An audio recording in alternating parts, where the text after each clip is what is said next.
안녕하세요. 안덕일입니다. 먼저 지난 시간에 했던 얘기를 좀 보충하도록 할게요. 그리고 예고한 대로 자기를 넘어서는 힘, 습관을 넘어서는 힘, 그런 전략에 대해서도 말씀드리도록 하겠습니다. 운명은 두 가지 힘으로 이루어진다고 말씀드렸어요. 하나는 습관이고 또 하나는 습관을 넘어서는 힘, 자기를 넘어서는 힘입니다. 이걸 안정되려는 힘, 그리고 벗어나려는 힘으로 표현할 수 있습니다. 이건 운명에서뿐만 아니라 더 큰 세계에서도 적용되는 음양의 법칙이죠. 하나는 수렴되고 정적이고 안정되려는 힘이고요. 하나는 발산하고 동적이고 안정 상태를 전복하려는 힘입니다. 두 힘은 맞물려서 작용해요. 습관이 오래되면 습관을 벗어나려는 힘, 전복하려는 힘이 작동이 됩니다. 그리고 습관을 전복한 뒤에는 또 새로운 습관이 기존의 습관을 대체하죠. 때론 습관을 전복하는 힘이 작용했지만 다시 기존의 습관으로 또 돌아가기도 합니다. 습관을 넘어서는 것을 제가 전복이라고 표현을 했는데요. 전복은 배가 뒤집히거나 체제가 무너질 때 쓰는 말이죠. 근데 습관은 정말 체제예요. 나는 이런 습관이 있어 라고 할 때 그 습관이 독립적인 게 아닙니다. 하나의 습관은 그 사람의 건강, 일하는 방식, 감정 패턴, 관계 방식, 그런 것들과 다 엮여져 있어요. 체제처럼 씨줄과 날줄로 엮여 있는 겁니다. 그래서 습관을 바꾸는 것은 체제를 전복하는 전략, 그런 힘이 필요합니다. 아무튼 습관과 전복이 서로 맞물려 있는데 이 도식을 조금 더 자세히 보면 이렇습니다. 습관을 크게 두 가지로 나눠볼게요. 습관 1, 습관 2 이렇게 나눠보겠습니다. 습관 1은 몸의 항상성을 무너뜨리고 건강을 해치는 습관, 쉽게 말해서 나쁜 습관이라고 볼 수도 있겠죠. 부적절한 음식을 섭취한다든지 몸을 망치면서까지 일을 하는 습관이라든지 습관적으로 일어나는 감정 항진 때문에 삶이 힘들어지는 경우도 있겠죠. 어떤 습관은 오래돼서 몸을 망치는지도 모르는 습관이 있어요. 뭐 어떻게 알 수 있느냐? 그 징후가 이제 뭐 불안이라든지 컨디션 난조 이런 겁니다. 어쨌든 그 습관 행위를 하고 있을 때 왠지 불안해지고 컨디션도 좋지 않아요. 그리고 이런 습관들이 오래 묵으면 사건을 일으킵니다. 예견된 것이기도 하지만 사건은 돌발적으로 느껴져요. 흔히는 건강이 나빠져요. 이게 합리적인 인간입니다. 나쁜 습관은 건강을 해치잖아요. 갈등이나 이별이라는 사건을 겪기도 하고 또 일이 잘 풀리지 않기도 합니다. 그런 사건들은 대체로 번뇌를 동반하죠. 근데 그 괴로움이 습관을 바꾸는 계기가 되기도 해요. 사건을 겪고 습관 1을 전복하는 겁니다. 그걸 수동적 전복 이렇게 부를게요. 습관 1을 전복시키고 그 습관을 대체할 습관 2를 만들어요. 습관 2가 생기면 몸의 항상성이 조율이 되고 컨디션이 좀 회복이 됩니다. 그리고 마음의 여유가 생겨요. 수동적이긴 하지만 사건을 계기로 해서 기존의 습관을 이렇게 바꿀 수가 있어요. 하지만 돌발적 사건을 겪고 나서도 습관이 바뀌지 않는 경우가 더 많아요. 다시 돌아가는 거죠. 시간이 좀 지나면 사건은 잊혀지고 다시 습관 1로 돌아갑니다. 그리고 습관 1과 사건을 계속 반복하게 돼요. 이 굴레에 갇히게 되는 거죠. 그러면 몸은 더욱 컨디션이 안 좋아질 테고 원한 감정이 쌓이고 가슴이 답답해지고, 그래서 사건이 일어났을 때라도 남 탓만 하지 말고 자기가 바꿔야 할 것들에 대해서 진지하게 고민하고 스스로 다짐한 것들을 실천해가면 훌륭한 겁니다. 정하드님은 이제 그런 말씀을 하셨어요. 사람이 습을 다루는 능력치에서 고수가 있고 중수가 있고 그 다음에 하수가 있다는 거예요. 고수는 사건이 일어나기 전에 나쁜 습관을 고치고, 중수는 사건이 일어난 다음에 고치고, 하수는 사건이 벌어져도 절대 바뀌지 않는다. 그래서 고수는 못 돼도 중수는 되어야 하지 않겠느냐, 이제 그런 말씀을 하셨는데, 여기서 중수가 이런 사건을 통해서 습관 1을 변화시키는 사람이라고 할 수 있고, 하수는 습관 1과 사건을 반복하는 이제 그런 사람이겠죠. 그리고 지금부터 이야기할 것이 이제 고수에 해당되는 거예요. 저 녹색선으로 이루어진 이 능동적 전복이라고 하는 이게 바로 그런 건데요. 이건 습관 1에서 사건이 터지기 전에 미리 손을 쓰는 겁니다. 고수의 저 능동적 전복 과정은 1에서 어떤 변화를 꾀하는데 여기엔 전략이 좀 필요합니다. 그냥 바꾸고 싶다고 당장 바꿀 수 있는 게 아니에요. 장치가 필요해요.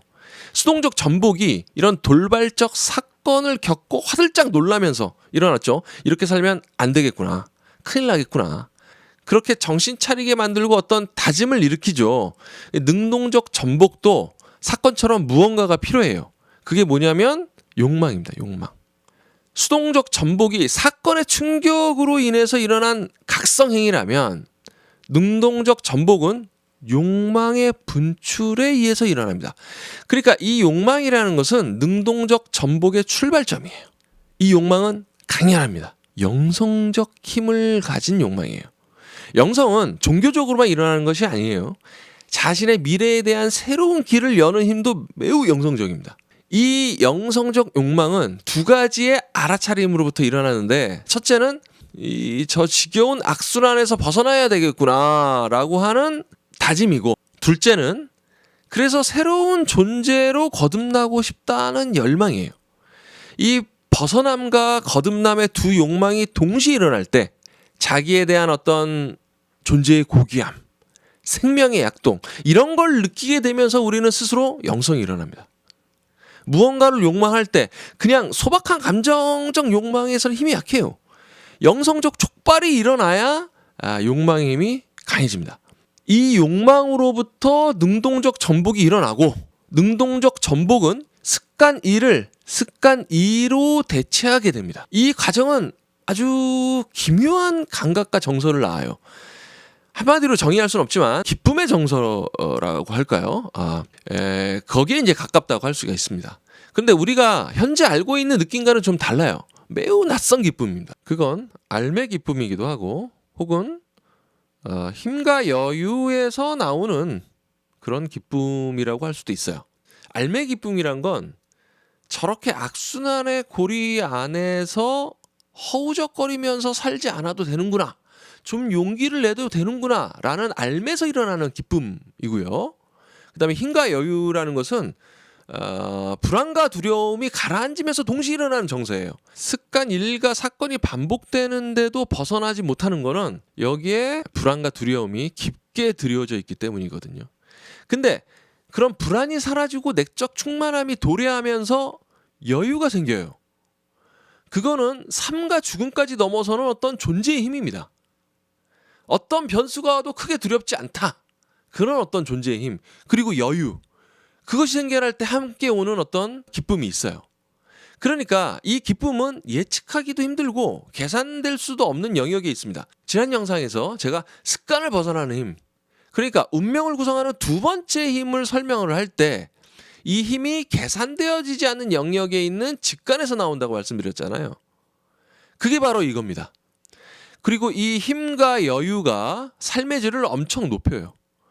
습관 1에서 벗어난다는 건 습관 1에 얽혀있는 감정적 번뇌도 없어진다. 그런 감정적 번뇌와도 결별한다는 뜻입니다. 특히 습관 1에는 불안이 늘 가까이에 있어요.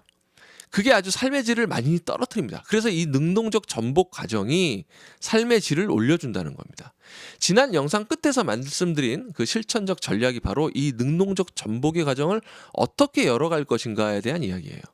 능동적 전복의 전략. 그러니까 고수가 일으키는 삶과 운명의 이 거대한 전환의 방법론이 우리 강의에서 주로 다루게 될 내용입니다. 그건 매우 정교하고 전략적인 과정이에요. 그 전략의 첫 번째는 진단입니다. 진단. 습관 1에서 사건으로 가기 전에 일어나는 어떤 징후들이 있어요. 징후. 그게 사람마다 조금씩 다르거든요. 그러니까 자기 진단을 통해서 그 상태를 가늠하는 겁니다. 사건이 일어나기 전의 징후, 그걸 한의학에서는 미병이라고 얘기해요. 미병. 아직 일어나지 않은 병이다, 이런 뜻이죠. 그렇죠? 예. 본격적으로 질병이 발생하기 전에 나타나는 미세한 증상을 미병이라고 하는데, 한의학에서는 이 증상을 아주 적극적으로 다룹니다. 이때 치료해야 더 큰 병이 되지 않는다는 거죠. 이 능동적 전복이 일어나려면 미병을 감지해내는 것처럼 그 징조를 파악을 해야 돼요. 그건 신체 반응도 있고 감정적인 변화, 관계에서의 갈등 양상 이런 것들이 얽혀 있어요. 독립적으로 있는 게 아니라 하나의 구조에 있다는 걸 볼 수 있어야 돼요. 그걸 하나의 구조로 보려면 의학의 이론과 삶을 다루는 이론이 서로 연결된 시스템 안에서 작동해야 돼요. 그런데 한의학과 사주명리는 음양오행이라고 하는 역학적 베이스를 공유하고 있어요. 그래서 그게 가능합니다. 그 방법론이 이번 강좌에서 다뤄질 것이고요. 그리고 진단만 내리고 그만두면 안 되겠죠. 진단 이후에 구체적 해법이 필요해요. 그 해법의 출발이 아까 말씀드린 영성적 욕망입니다. 이게 두 번째 전략에 해당돼요. 어떻게 영성적 욕망을 일으킬 것이냐. 여기에는 감성과 이성이 필요한데요. 감성적 고양감도 필요하지만 이성적 능력도 필요합니다. 감성과 이성이 다 필요한 거죠. 이 둘이 서로 맞물려 있어야 영성적 고양감이 일어납니다. 우리 강좌는 이 이성의 내용에 도가적 사상, 니체, 스피노자 등등의 개념을 가지고 개입을 합니다. 다 엄청난 힘을 가진 사상들이죠. 그 다음 스텝은 이 힘을 어떻게 정교하게 쓸 수 있는가에 대한 문제예요. 이거를 사주의 용신 개념과 연결을 하는데 이 이야기부터는 다음 시간에 하기로 하겠습니다.